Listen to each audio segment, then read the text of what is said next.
மாமியார்னாலே பக்குங்குதுல்ல. ஏதோ புலி வர்ற மாதிரி ஒரு பயம். சும்மா அதிருதுல்ல. ஏன் அந்த வார்த்தைக்கு அப்படி ஒரு பயம்? எல்லா பெண்களுமே அது வந்து வேலைக்கு போறவங்க, வீட்ல இருக்கிறவங்கங்கிற வித்தியாசம் இல்லாம, மாமியார்னாலே ஒரு பயத்த உருவாக்குற ஒரு சொல்லாக அது மாறிருச்சு. இதுல வேடிக்கை என்னன்னா, நான் ஒரு சிறுகதை தொகுப்பு வெளியிட்டபோது, அதுல சில சிறுகதைகள்ல சில நல்ல மாமியார்கள் இருக்கிற மாதிரியான கேரக்டர்ஸ் வச்சிருந்தேன்.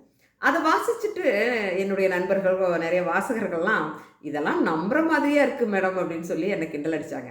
அதாவது ஒரே ஹீரோ உங்களுக்கு 10, 70 பேர ஒரே குத்துல பறக்க வைக்க வரதெல்லாம் பார்த்தா, ஓகே உங்கனால நம்ப முடியும்.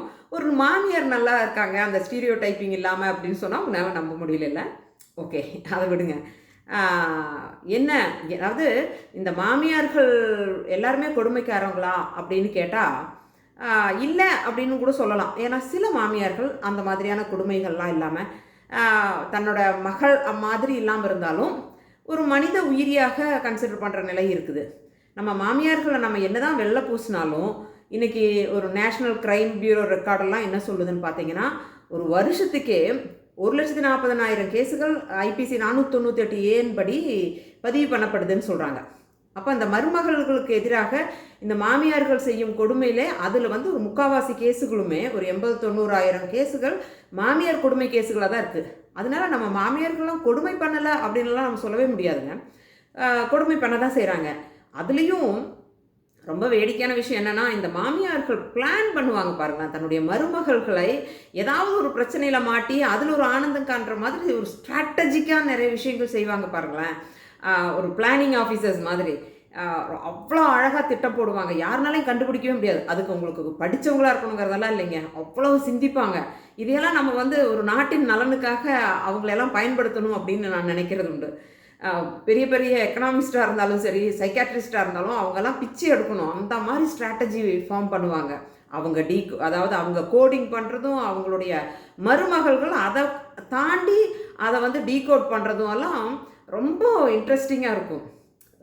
இது வந்து நம்ம குடும்பத்துக்குள்ள இருந்து அனுபவிச்சுட்டு இருக்கிறவங்களுடைய வலி வேற. ஆனா அது வெளியில இருந்து பார்க்கறது வேற மாதிரியான ஒரு உணர்வை ஏற்படுத்தும் பாருங்களேன்.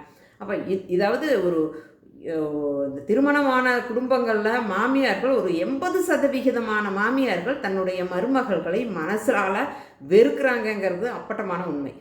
அந்த வெறுப்பை சிலர் வந்து நேரடியா காட்டுறாங்க. இன்னும் சிலர் வந்து மறைமுகமா காட்டுறாங்க அப்படிங்கிறது. அதில மனதளவுல மாமியார்கள் வந்து தன்னுடைய மருமகள்களை பல தடவ கொலை செஞ்சிருப்பாங்க. அத நேரடியா செய்றவங்களுடைய எண்ணிக்கையும் உங்களுக்கு தெரியும். அதே அளவு வெறுப்பை மருமகள்களும் வச்சுட்டுருக்காங்கங்கிறது அதனுடைய இன்னொரு பக்கம். அப்ப இந்த உறவு அல்லது இந்த மாமியார்கள் என்பவர்கள் ஏன் இந்த அளவுக்கு இந்த மருமகள்களை வெறுக்கிறாங்க? அதுக்கான ஒரு ஒரு ஒரு காரணம் என்ன? நீங்க வெறும் உளவியல் மட்டும் இல்ல இதுக்கான காரணம். இதுக்கு பின்னால நெறைய நெறைய காரணிகள் இருக்கு. அத பத்தி நான் கொஞ்சம் யோசிச்சபோது எனக்கு தெரிஞ்ச சில விஷயங்கள உங்ககிட்ட பகிர்ந்துக்கலாம்னு நெனைக்கிறேன். அதாவது இதுக்கெல்லாம் அடியாதாரமான காரணம் எதுன்னு பார்த்தீங்கன்னா, தந்தை அதிகார சமூகம் தான். என்னங்க நீங்களும் தொடங்கிட்டீங்களா அப்படிங்கிறீங்களா? இல்லைங்க, உண்மைதான் இது. இந்த தந்தை அதிகார சமூக அந்த கட்டமைப்பு முறைகள் இருக்கு பாருங்க, அதுதான் இதுக்கு அடிப்படையான காரணம். ஒண்ணு அந்த மாமியார்கள்லாம் ஏதோ ஒரு காலத்தில மருமகள்களா இருந்தவங்க தான். இந்த மருமகள்களாக அவர்கள் அந்த வீட்டுக்கு வரும்போதிருந்து தொடங்குதுங்க. அங்கிருந்து நம்ம எடுத்து பார்க்கலாம். அந்த காலத்தில இந்த பால்ய விவாகம் இருந்தது இல்லையா? குழந்தை திருமணங்கள் இருந்த காலத்தில ஆ வேறு வகையான கொடுமைகள் இருந்தது அது. ஆனா, அந்த குழந்தைகள வீட்டுக்கு கொண்டு வந்தபோது, திருமணம் செய்து கொண்டு வந்தபோது, அது வளரும் பருவமாக இருக்கனால, சின்ன குழந்தையா இருக்கனால, அவங்க அந்த புது சூழலுக்கு உடனே தங்கள வந்து தகவமைச்சுக்கிட்டாங்க. அடாப்ட் பண்ணிக்கிறாங்க அந்த சூழலுக்கு. அதனால இந்த அளவுக்கு மாமியார், மருமகள் கொடுமை அன்னைக்கு இல்ல. இப்பல்லாம் நீங்க திருமணங்கள் நடந்துகிட்டு இருக்கு. அதனால நான் வந்து குழந்தை திருமணத்த வரவேற்கிறேன்னு சொல்ல. அன்னைக்கு இருந்த சூழல் அப்படியாக இருந்தது. ஆனா இன்னைக்கு நிலைமை எப்படி இருக்குன்னு பார்த்தீங்கன்னா, இன்னைக்கு திருமணங்கள் இதே மாதிரி பையனுக்கு திருமணம் செய்து வீட்டுக்கு பெண்ணை கொண்டு போகிறார்கள். அந்த பெண்களுடைய வயது எவ்வளவா இருக்குன்னா, ஒரு 20லிருந்து 25, 30 வயதான பெரிய பெண்களைத்தான் அவங்க வந்து சின்ன செடி இல்ல. அது வந்து ஒரு மரமான ஒரு பறிச்சு இன்னொரு இடத்துல கொண்டு போய் நட்டுற மாதிரி நினச்சிக்கோங்களேன். அப்போ அந்த பெண்கள் சொந்தமா சிந்திக்கிறாங்க, சொந்தமா படிக்கிறாங்க, வேலைக்கு போயிருக்காங்க. அவங்க வந்து ஒரு ஒரு கம்ப்ளீட் ஒரு ஹியூமன் பீயிங்கா ஆயிடுறாங்க. அப்புறம் நீங்க அந்த வீட்டுக்கு கூட்டிட்டு போறாங்க. கூட்டிட்டு போகும்போது அந்த இடத்துக்கு போகிறப்ப அந்த பொண்ணு போகிறதுக்கு முன்னாலேயே அவங்களோட வீட்டிலேருந்து அவங்க அப்பா அம்மா எல்லாரும் பயங்கரமாக உபதேசம், நீ போய் அங்கே கல்லானாலும் கணவன் புல்லானாலும் புருஷன் எல்லாத்தையும் சகிச்சுக்கணும், எல்லாத்தையும் பொறுத்துக்கணும். இன்னும் என்ன சொல்லுவாங்க, நீங்கள் வாழா வெட்டியா, நீ வீட்டில் வந்துடாத, நீ அங்கே எல்லாத்தையும் பொறுத்து எல்லாத்தையும் பார்த்துக்கணுன்னு இவ்வளவு ப்ரெஷரை கொண்டு அந்த பொண்ணு போகிறான். அந்த வீட்டுக்கு மருமகளாக போகும்போது அவளுடைய அந்த ஒரு சூழலை புரிந்து கொள்ளாமல் அங்கே இருக்கிறவங்க வந்து எப்போல்லாம் வாய்ப்பு கிடைக்குதோ அப்போல்லாம் அந்த பொண்ணை வந்து இன்சல்ட் பண்ணுறது, என்னது கேலி பண்ணுறது, அவங்க வந்து வேணும்னு செய்கிறாங்களோ இல்லாமல் செஞ்சாலும் அவன் அங்கே அந்நியப்பட்டு போயிடுறான். அந்த மருமகள் வந்து இது என்னுடைய வீடு இல்லை, என் கணவரே இங்கே இருந்தாலுமே இது என்னுடைய வீடு இல்லை, இவங்க எல்லாம் என்னுடைய சொந்தக்காரங்க கிடையாது, நான் இங்கே வந்து அந்நியமாக இருக்கிறேன், ஒட்டாமல் இருப்பாங்க. அந்த தாமரை இலையில் தண்ணி மாதிரி ஒட்டாமல் இருப்பாங்க பாருங்களேன். இன்னும் 1998 2000 வரைக்குமே திருமணம் அப்படின்னு சொல்கிறதே அந்த பெண்ணினுடைய மனசில் ஒரு பயத்தை ஏற்படுத்தி இருந்தது. அன்றைக்கெல்லாம் நீங்கள் கல்யாண மேடைகளில் பார்த்தீங்கன்னா அழுகாத பெண்களே இருக்க மாட்டாங்க. அதுவும் அந்த கல்யாணம் முடித்து அந்த பொண்ணை காரில் ஏற்றி அனுப்புவாங்க பாருங்கள், அப்போ குடும்பமே சேர்ந்து மொத்தமாக அழுவாங்க. ஏன்னா என்ன ஆக போகுங்கிறத அவங்க வந்து முன்கூட்டியே பார்க்கறதுனால வந்த பிரச்சனைகள் அதெல்லாம். இன்றைக்கெல்லாம் கல்யாணத்தில் ஆடுறாங்க பாடுறாங்க, அதெல்லாம் நல்ல விஷயந்தான். பட் இப்படியாக வந்த அந்த பெண்ணினுடைய மனநிலையை புரிந்து கொள்ளாமல் அவள் அந்த வீட்டில் அந்நியப்பட்டு போய் எல்லாத்தையும் சகிச்சு எல்லாத்தையும் பொறுத்து, தான் வேலைக்கு போகிறதுக்கு வேலை இல்லை, தான் தனியாக வாழ முடியாது, தாய் வீட்டுக்கு போகிறதுக்கும் எந்த சப்போர்ட்டும் இல்லை. இப்படி இருக்கிற ஒரு நிலையில் அந்த பெண்ணுக்கு குழந்தைகள் பிறக்கிறாங்க. குழந்தை பிறக்கும்போது அப்போ தான் அவளுக்கு என்ன தோணுதுன்னா, எனக்கு என்று இருக்கிற உறவு இந்த குழந்தைகள் தான் அப்படின்னு அந்த குழந்தைகள் மீது அவளுக்கு அளவுக்கு அதிகமான ஒரு என்னது தண்ணிக்குள்ள மூழ்க போனவங்க ஒரு சின்ன கயிறு கிடைச்சா பிடிக்குமில்ல, அந்த மாதிரி அந்த குழந்தைகளோட ஒரு உறவை ரொம்ப ஆழமாக வச்சுக்கிறாங்க. அந்த குழந்தைகள் பெருசாகும்போது ஒரு பொண்ணை கல்யாணம் பண்ணி கொடுத்துட்றாங்க, பெண் குழந்தைகளை. அப்புறம் இருக்கிற அந்த பையன்தான். அப்போ அவங்களுடைய இன்செக்யூரிட்டியை டோட்டலாக மாற்றுறது யாருன்னு பார்த்தீங்கன்னா அந்த பையன்தான். அந்த பையன் பெருசாகி படித்து வேலைக்கு போகிறான், இல்லை சம்பாதிக்க தொடங்குறான்னு வைங்க. அப்போ ஒரு 10 40 45 வயசு ஆயிரும் இவங்களுக்கு, இந்த மருமகளாக வந்தவங்களுக்கு. அப்போ அவன் வேலைக்கு போகிறான். அந்த சமயத்தில் இவர்களுடைய மாமியார்கள் இறந்து போகிறாங்க, சரியா? அப்போ இவங்க அந்த குடும்பத்தினுடைய தனக்கென்று ஒரு இடம் இருக்கிறது, இது தன்னுடைய வீடு என்று அவங்க நினைக்க தொடங்குற பொழுது இந்த பையனுக்கு திருமணம் ஆகிவிடுது. இந்த திருமணம் ஆனோன்னு என்ன ஆயிரும், ஓகே அப்பாடான்னு ஒரு நிம்மதி பெருமூச்சு விடும்போது அந்த நிம்மதியை கெடுப்பதற்காக வந்தவளாக அந்த மகனினுடைய அனைத்து வகையான உரிமைகளையும் தன்னிடமிருந்து பறித்து கொள்ள வந்த மிகப்பெரிய எதிரியாக இந்த மருமகள்களை பார்க்குறாங்க. அதுதான் இதனுடைய அடிப்படையான, தனக்கே இருக்கிற ஒரு விஷயத்தை ஒருத்தவங்க பறிச்சா எப்படி, அந்த குழந்தைகிட்ட இருந்து ஒரு பொம்மையை பறிச்சா எப்படி இருக்கும், அந்த மாதிரி தன்னுடைய பற்றுக்கோடாக இருந்த மகனுடைய அனைத்து வகையான உரிமைகளையும் இன்னொருத்தி வந்து பறிச்சுட்டாளே அப்படிங்கிற அதற்கு காரணமாக இருக்கிற அந்த மருமகளை அவங்க எவ்வளவு ட்ரை பண்ணாலும் அவங்களுடைய மனசாட்சிப்படி என்ன நினைப்பாங்கன்னா, அவளும் நம்மளை மாதிரி ஒரு பொண்ணு தானே, அவளை வந்து நம்ம ஏற்றுக்கலாம், அவள் பாவம் இல்லையா அப்படின்னலாம் அவங்களுடைய ஒரு மனசு சொல்லும். ஆனாலுமே இன்னொரு மனசு நான் எவ்வளோலாம் அனுபவித்தேன் அப்படிங்கிற அந்த ரெண்டாவது அந்த கொம்பு இருக்கிற மனசு வந்து ரெண்டாவது வந்துடும். அதனால அவங்க ஒரு காலம் அவங்களோட அந்த மருமகள்களை இதை வந்து ஏற்றுக்கிறதுக்கு ஒத்துக்கவே செய்யாது. இது ஒரு ரீசன். இன்னொரு ரீசன் என்ன தெரியுமா? இன்னொரு ரீசன் என்னன்னு பார்த்தீங்கன்னா, இந்த கல்லூரிகள் எல்லாம் இன்றைக்கெல்லாம் ரேகிங் இல்லைன்னு சொல்கிறாங்க, ஆனாலும் இன்றைக்கி சில கல்லூரிகள் இருக்கத்தான் செய்யுது.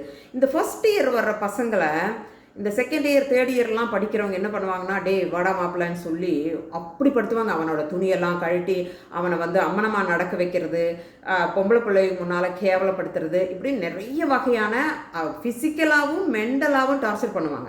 அப்போ இந்த வேதனைகளெல்லாம் அனுபவித்து இந்த ஹராஸ்மெண்ட் வழியாகலாம் போன அந்த பையன் இருக்காங்களா, அந்த ஃபஸ்ட் இயர் பையன், அவன் ஓரளவுக்கு ரெக்கவர் ஆகி அவன் செகண்ட் இயர் தேர்ட் இயர் ஆயிடுறான்னு வைங்க. அப்போ அவன் என்ன நினைக்கணும், அடடா நம்ம ரொம்ப சிரமப்பட்டோமே, இனி நான் புதுசாக வர்ற ஃபஸ்ட் இயர் வர்ற பையன்கிட்ட இப்படிலாம் செய்யக்கூடாது அப்படின்னா நினைப்பாங்கிறீங்க? நோ, எவ்வளவு மோசமாக அனுபவித்தானோ அவன் தான் முன்னிலையில் நிற்பான். எதுக்குன்னா அடுத்து வர்றவனுக்கு இதை விட மோசமாக பிளான் பண்ணி ஏதாவது ரேகிங் பண்ணணும்னு. இது ஒரு சிம்பிள் ஹியூமன் சைக்காலஜி.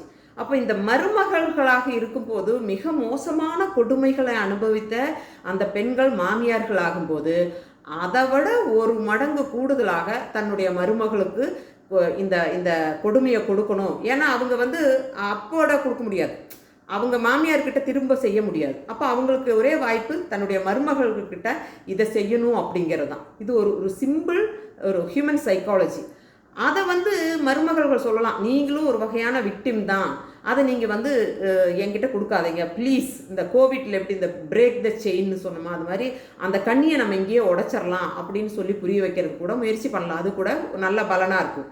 இன்னொன்று என்ன தெரியுங்களா, இந்த மாமியார்களுக்கு சகிக்க முடியாத இன்னொரு விஷயம் என்னன்னு கேட்டால், தான் வந்து தலையால் தண்ணி குடிச்சும் செய்ய வைக்க முடியாத தன்கிட்ட மகன்கிட்ட டே அந்த பாத்திரத்திடனா மாட்டான், அதை கழுகுடானா செய்ய மாட்டான், அதை எடுத்து அந்த புறம் வைக்கினா செய்ய மாட்டான். அப்படி இருந்த மகன் இன்னும் அவங்க முன்னாலேயே தன்னுடைய மனைவிக்கு வந்து விழுந்து விழுந்து எல்லாம் செஞ்சு கொடுக்கறத பார்க்குறப்போ ஒரு தோல்வி மனப்பான்மை வரும் பாருங்க அம்மாமார்களுக்கு.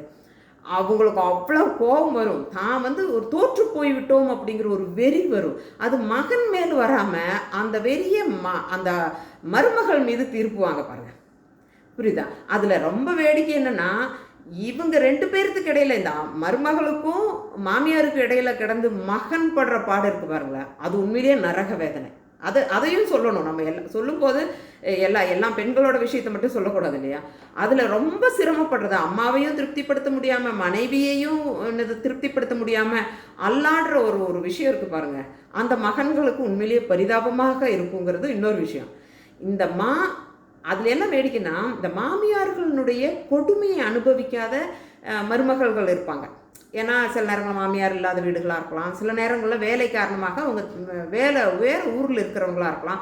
அப்படி ஒரு 10% மாமியார் கொடுமையை அனுபவிக்காத மருமகள் இருப்பாங்களா, அவங்க மாமியார் ஆகும்போது அவங்க வந்து கம்ப்ளீட்டாக தங்களுடைய மருமகள்களை கொடுமை செய்கிறது இல்லைங்கிறது தான் எனக்கு கிடைத்த ஃபீல்டு ஒர்க் டேட்டா.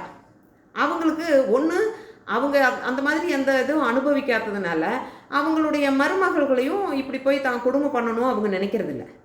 2வது, அவங்களுக்கு பாவம் ட்ரைனிங் எல்லாம் எதுவும் கிடைக்கல இல்லையா, அதனால அவங்க வந்து இந்த மாதிரி ஒரு கொடுமை செய்கிறதுக்கான மருமகள்களை வெறுக்கிறதுக்கான வாய்ப்பு ரொம்ப ரொம்ப குறைவு அப்படிங்கிறது. சரிங்க, இந்த மாமியார் மருமகள் கொடுமைக்கு ஒரு நிரந்தர தீர்வே இல்லையா அப்படின்னு ஒரு கேள்வி இருக்கும் இல்லை? எந்த ஒரு பிரச்சனை இருந்தாலும் அதுக்கு ஒரு தீர்வு இருக்கும் தானே. அதை சொல்கிறதுக்கு முன்னால் என்னோட ஒரு சின்ன ஒரு எக்ஸ்பீரியன்ஸ் சொல்லலாம்னு நினைக்கிறேன். நான் ஏற்கனவே சொல்லியிருக்கேன்னு நினைக்கிறேன். நான் என்னுடைய முனைவர் பட்டமெல்லாம் செய்தது, எம்ஃபில் பிஹெச்டி எல்லாமே பண்ணினது ட்ரைப்ஸினுடைய வாழ்வியல் சார்ந்தும் அவங்களுடைய நம்பிக்கைகள் சார்ந்த விஷயங்கள் தாங்க. இரவாளர், இருளர், மலசர் அப்படின்னு பல ட்ரைப்ஸ் கேரளாவில் இருக்கிறவங்க தான். அவங்க கூட நான் பல வருடங்கள் 10 வருடங்களாக அவங்களுடைய வாழ்வியல் சார்ந்து நிறைய இடங்களுக்கு போயிருக்கேன். நிறைய குடில்கள் அவங்க இருக்கிற இடங்களுக்கெல்லாம் போய் தங்கி மாசக்கணக்கில் அங்கே இருந்து தரவுகள் சேகரிச்சிருக்கேன். அப்போ அவங்க வாழ்வியலில் நான் பார்த்த ஒரு ரொம்ப முக்கியமான ஒரு விஷயம் என்னன்னு பார்த்தீங்கன்னா, அவங்க திருமணம் செய்து கொண்டு வந்தால் அன்னத்தன்னைக்கு அவங்களை வந்து ஒரு சின்ன ஒரு குடிலாவது கட்டி தனியாக தங்க வச்சுருவாங்க. நான் பார்த்த வரைக்கும் எந்த ட்ரைபு கிட்டவுமே அதாவது கூட்டு குடும்பங்கள் கிடையாது. ஒரு சின்ன குடில், ஓலை குடியில் போட்டு நீங்கள் இங்கே தங்கிடுங்க அப்படிங்குவாங்க. அதுதான் அவங்களுடைய முறை. ஏன்னா நம்மளுடைய இனக்குழு சமூகமாக நம்மலாம் நம்மளுடைய மூதாதையர்கள்லாம் அந்த காலத்தில் இனக்குழு சமூகமாக ட்ரைப்ஸாக பழங்குடிகளாக வாழ்ந்த காலத்துலேயுமே உணவு சேகரிப்பவர்களாக இருந்திருக்கோம். மனித வளர்ச்சியில் மிக முக்கியமான 2 கட்டங்கள். ஒன்று உணவு சேகரிப்பவர், ஃபுட் கேதரர்ஸாக இருந்திருக்காங்க. அதற்கடுத்து உணவு உற்பத்தியாளர்களாக அவங்க நாகரிகத்தில் மேம்பட்டுருக்காங்க. ஓகே, அப்போ அந்த உணவு சேகரிப்பவர்களாக அன்றாடங்காட்சிகளாக அன்னன்னைக்கு கிடைக்கிறது சேகரித்து கொண்டு வந்து சாப்பிட்றவங்களாக இருந்த காலத்தில் எல்லாருமே இந்த தனி குடித்தனத்தை தான் பின்பற்றி இருந்திருக்காங்க. உணவு உற்பத்தி தொடங்கின போது நிலங்களை எல்லாம் பெருக்கி இந்த எக்ஸஸ் ஆஃப் உணவு இருக்குது இல்லைங்களா, அதாவது உணவு வந்து அதிகப்படியான உணவு தானியங்களை உற்பத்தி செய்த பொழுது தான் இந்த கூட்டு குடும்ப முறைகள் வந்திருக்கு. ஏன்னா உங்களுக்கு நிறைய மேன் பவர் வேண்டி இருந்ததுனால கூட்டமாக வசித்து அவங்க வந்து அதை தக்க வச்சுருந்துருக்காங்க. அப்போ அப்படி இருந்த காலத்தில் தான் அது கூட்டு குடும்ப முறைகளில் வந்திருக்கு. அப்போ நீங்கள் கேட்கலாம், இன்றைக்கி நம்ம உணவு உற்பத்தியாளர்களாக இருக்கிறோமா இல்லை உணவு சேகரிப்பவர்களாக இருக்கலாமா அப்படின்னா, டெக்னிக்கலி ஸ்பீக்கிங் நம்ம இன்றைக்கி உணவு சேகரிப்பவர்களாகத்தான் இருக்கிறோம். இன்னும் இப்படி சொல்லிட்டீங்க, அப்போ நம்மளும் ஒரு ட்ரைபல் லைஃப் தானா? நிச்சயமாக நம்மளும் ஒரு ட்ரைபல் லைஃப் தான். அதாவது நம்ம இன்றைக்கி கூலிக்கு போனாதாங்க நமக்கு சாப்பாடு. அது நீங்கள் வந்து ஒரு நாள் அன்னநாளைக்கு கூலியாக இல்லாமல் இருந்தாலும் மாத கூலியாக இருக்கலாம்ல. இன்றைக்கி எல்லாருமே கூலிக்காரங்க தான். ஒரு ஒரு 90% பேர் வந்து உற்பத்தியாளர்கள்லாம் இல்லைங்க. இன்றைக்கி எல்லாருமே கூலிக்காரர்கள் தான். இப்போ நீங்கள் வந்து விவசாய கூலிக்கு போகிறவங்க ரூ. 1000 வாங்குற சின்ன கூலியாக இருந்தால், பெரிய பெரிய ஐஏஎஸ் ஆஃபீஸராக இருக்கவங்க பெரிய கூலிகள், பெரிய ப்ரொஃபஸர்ஸ் அவங்க பெரிய கூலிகள். அவ்வளோதானே. அதில் என்ன வித்தியாசம் இருக்குது? நம்ம வந்து அன்னாடுங்காட்சிங்கிற பதிலாக மாதங்காட்சின்னு வச்சுக்கலாமே. அப்போ நம்ம எல்லாருமே ஒரு குறிப்பிட்ட சேகரிப்பு அல்லது திரட்டுதல், உணவு திரட்டுதல் அல்லது பொருள் திரட்டுதல் அப்படிங்கிற நிலையில் தான் இருக்கோம். அப்போ நமக்கு எப்படிங்க அந்த கூட்டு குடும்ப சிஸ்டம் சரியாகும்? அப்போ நமக்கும் உண்மையிலேயே அந்த பழங்குடிகள் பின்பற்ற மாதிரியாக அந்த தனிக்குடித்தனம் முறை தானே சரியாக இருக்கும். ஏன் அதை நம்ம செய்யறதில்ல? அது வந்து கேவலமானது, அது வந்து இன்னைக்கு ப்ரொடெக்ஷன் இல்லை அப்படின்னு உணர்வு ரீதியாக நீங்கள் அதை பார்க்கவே கூடாது. நான் சொல்கிறது எல்லாமே ஆதாரங்களின் அடிப்படையில் சொல்கிறேங்க. திருமணத்துக்கு முன்னாலேயே அதனால் என்ன பண்ணணும்னா, திருமணத்துக்கு முன்னால் நீங்கள் ஒவ்வொரு சடங்குகள் செய்கிறீங்க இல்லையா, அதே மாதிரி இப்போ நிச்சயம் பண்ணுறோம். இன்றைக்கி ஊரில் இருக்கிற எல்லா சடங்குகளையும் சேர்த்து திருமணத்தை ஒரு 5 நாள் 4 நாள்னு கொண்டாட்டமாக செய்கிறோம் இல்லையா, அதே மாதிரி ஒன்றாக அவர்களுக்கு ஒரு தனி குடித்தனம் செட் பண்ணுறதும் ஒரு சடங்காக வச்சுக்கிறது தான் ரொம்ப அருமையான ஒரு தீர்வாக இருக்கும். இன்றைக்கி எனக்கு தெரிஞ்ச நிறைய குடும்பங்களில் அந்த இளம் தம்பதியினர் இருக்காங்க இல்லையா, அவங்க நிறைய பேர் வந்து டைவர்ஸுக்கு போகிறாங்க. அதுக்கு காரணமே என்னன்னு பார்த்தீங்கன்னா, 2 குடும்பங்களுடைய பெற்றோர்களுடைய தலையீடு தான். இவங்க பாட்டில் சொல்லிக் கொடுப்பாங்க, அவங்க பாட்டில் சொல்லிக் கொடுப்பாங்க. இது தேவையா? இதுக்கெல்லாம் அவசியமே இல்லை. இன்றைய சூழல் வந்து ரொம்ப மாறிடுச்சு. அதுக்கு தக்கவாறு நம்மளுடைய நிலைகள், இப்போ குடும்பம் என்ற ஒரு அமைப்பு உண்மையிலேயே காப்பாற்றப்பட வேண்டிய ஒரு விஷயம். ஏன்னா குடும்பம் இல்லாமல் இன்றைக்கி இங்கெல்லாம் பார்த்தீங்கன்னா மனிதர்கள் ஒரு மாதிரியாக எல்லாரும் மனநோயாளிகளாக சுற்றிட்டு இருக்காங்க. அந்த குடும்பங்கிற அமைப்பு ரொம்ப அருமையானது, ரொம்ப முக்கியமானது. ஒரு சமூகத்தினுடைய நிலைநிற்புக்கும் ஒரு எதிர்காலத்துக்கும் குடும்பம் முக்கியம். அந்த குடும்பம் முக்கியம் அப்படின்னு நீங்கள் நினைக்கிறவங்களா இருந்தால், அந்த குடும்பத்தை நீங்கள் அந்த காலத்தில் இருக்கிற அதே செட்டப்பில் இருக்கணும் அப்படின்னு நீங்கள் நினைக்கக்கூடாது. சரியா? அதனுடைய மேம்பட்ட நிலையில் ஒரு கால மாற்றத்துக்கு தக்கவாறு அதை நம்ம மேம்படுத்திக்கணும். நீங்கள் ஒரு ஃபோன் வாங்கினா நீங்கள் சாஃப்ட்வேர் அப்டேட் பண்ணாமல் இருந்தால் அந்த ஃபோன் ஒர்க் பண்ணாது. அப்போ அப்படி இருக்கும்போது ஒரு ஃபோனுக்கே இந்த நிலைனா ஒரு குடும்பத்துக்கு நீங்கள் எந்த அளவுக்கு நீங்கள் ஈடுபாடு கொடுக்கணும் அதையும் நினைச்சு பார்க்கணும் இல்லையா? அதனால் இன்று இருக்கிற மாறுபட்ட சூழல்களில் இந்த பழங்குடியினர்கள் வந்து நம்ம எல்லாரும் அவங்களுக்கு நாகரீகம் இல்லாதவன்னு நினச்சிருக்காங்க. பட் அவங்க ரொம்ப நாகரீகமாக இருக்காங்க. அவங்க கிட்ட இருக்கிற ஒரு அருமையான குட் ப்ராக்டிஸ் இது. அதை நம்ம நிச்சயமாக எடுத்துக்கலாம். அது ரொம்ப பயன்படும் அப்படிங்கிறது எனக்கு கள ஆய்வின் பேரில் கிடைத்த தரவுகளின் பேரில் நான் சொல்கிறேங்க. இன்றைக்கி அது முதல்ல தொடக்கத்தில் வந்து 2 பேருக்குமே இவங்க என்ன நினைப்பாங்க, ஐயோ அவங்க சின்ன குழந்தைங்க அவங்களுக்கு என்ன தெரியும்? அதெல்லாம் இல்லைங்க. அவங்க 2 பேரும் போய் சிரமப்பட்டு முட்டி மோதி அவங்களுக்குள்ளேயே ஒரு அட்ஜஸ்ட்மெண்ட்டில் அவங்க வந்து தங்களுடைய குடும்பத்தை அமைச்சுக்குவாங்க. இன்னும் சில இடங்கள் என்ன சொல்லுவாங்கன்னா, நோ அது வந்து பையனோட அப்பா அம்மாவை பார்த்துக்கணும். இதெல்லாம் ஒன்றும் இல்லைங்க. அப்போ அந்த பொண்ணோட அப்பா அம்மா சும்மாவாக இருக்காங்க, அவங்கள பார்த்துக்க வேண்டாமா? அதனால் அந்த பெற்றோர்களை பார்க்க வேண்டும், அவங்களை கவனித்து கொள்ள வேண்டும்ங்கிறது வீட்டுக்குள்ளேயே இருந்து ஊட்டியே இருக்கிறது இல்லை. உண்மையாகவே கிட்ட இருந்தால் ஒட்டா பகை தான். நீங்கள் கொஞ்சம் தள்ளி இருந்து நிச்சயமாக அவங்கள நல்லா பார்த்துக்கலாம். அதில் எந்த சந்தேகமே இல்லை. அவங்களுடைய சாதாரண வாழ்க்கையில் அவங்கள வந்து தொல்லை பண்ணாமல் இருக்கிறது தான் பெற்றோர்கள் அவங்களுக்கு செய்கிற மிகப்பெரிய நன்மை. அப்படிதான் அவங்களோட வாழ்க்கையை அவங்களுக்கு வாழ்கிறதுக்கு விடுங்களேன். அதில் என்ன தப்பாயிரப்போகுது? அது இல்லாமல் இன்னொரு விஷயம் என்னென்னு பார்த்தீங்கன்னா, உங்கள் குழந்தைங்க மேலே உங்களுக்கு உண்மையான அக்கறை இருக்குது அப்படின்னா, அந்த குழந்தைங்களோட வாழ்க்கை நல்லா இருக்கணும்னு நினச்சிங்கன்னா, இந்த ஆடம்பரமான வாழ்வியல் சடங்குகள் இருக்குது பாருங்கள். அந்த திருமணத்துக்கெல்லாம் நீங்கள் பார்த்தீங்கன்னா எத்தனை லட்சம்லாம் இல்லைங்க, இன்றைக்கி கோடிகள் செலவு பண்ணுறாங்க. இந்த ஆடம்பரங்களெல்லாம் குறைத்து அவங்களுக்கு ஒரு ரெஜிஸ்டர் மேரேஜில் போய் ஆஃபீஸில் போய் கையெழுத்து போட்டாலுமே திருமணம் முடிஞ்சிடும். அந்த அளவுக்கு நீங்கள் எளிமையாக செய்து அதை அவங்களுக்கு வந்து வாழ்க்கைக்கான ஒரு இன்வெஸ்ட்மெண்ட்டாக நீங்கள் அவங்களுக்கு தனி குடித்தனத்துக்கான செட்டப்பாக செஞ்சீங்கன்னா, அது அவங்களுக்கு அவ்வளோ பெரிய இந்த கொடுமைகள்லாம் இருக்குது பாருங்கள். இந்த உறவுகள்லாம் நல்லபடியாக போகணும்னா அது ரொம்ப ரொம்ப முக்கியமான விஷயம். இதை கொஞ்சம் நான் வந்து இதை மேலோட்டமாக சொல்கிறேன்னு நினைக்காதீங்க. நான் வந்து ஃபீல்ட் ஒர்க்கில் கிடைத்த தரவுகளின் அடிப்படையில் தான் சொல்கிறேன். ஆயிரக்கணக்கான பேர் இல்லைங்க, லட்சக்கணக்கான பேர், கோடிக்கணக்கான பேர் இந்த மன உளைச்சலில் சிரமப்பட்டுட்ருக்காங்க. இந்த மாமியார்கள் வந்து அவங்கக்கிட்ட எனக்கு சொல்ல வேண்டியது இவ்வளோதான். மாமியார்கள் தயவு செஞ்சு நீங்கள் கொஞ்சம் யோசித்து பார்க்கணும். நீங்களும் ஒரு விக்டிம் தான். நீங்களும் உங்களுடைய மாமியார்கள்கிட்ட நிறைய வகையான துன்புறுத்தல்களுக்கு ஆளாயிருக்கீங்க. அதே நரகத்தை உங்கள் மருமகளுக்கும் கொடுக்கணும்னு நினைக்காதீங்க. இன்றைக்கி காலம் மாறிடுச்சு. அந்த பெண்களெல்லாம் படிச்சிருக்காங்க, அவங்க எல்லாம் வேலைக்கு போகிறாங்க. அவங்களுடைய வாழ்க்கை வாழ்வதற்கு நீங்கள் மிகப்பெரிய தடையாக இருக்கிறீங்க. நீங்கள் இந்த அளவுக்கு கொடுமைகள் செஞ்சிட்ருக்கீங்கிறது ஒரு நிமிஷம் யோசிக்கிறதே இல்லை. நீங்கள் உங்களுடைய பார்வையில் மட்டுமே நீங்கள் யோசிக்கிறீங்க அப்படிங்கிறதையும் மறந்துடக்கூடாது. எனவே இந்த மாமியார் கொடுமை அப்படிங்கிற மிகப்பெரிய ஒரு மோசமான ஒரு நோயின்னு தான் சொல்லணும். ஒரு குடும்பத்தை அழித்து கொண்டிருக்கின்ற மிகப்பெரிய கேன்சரஸான ஒரு நோய் அது.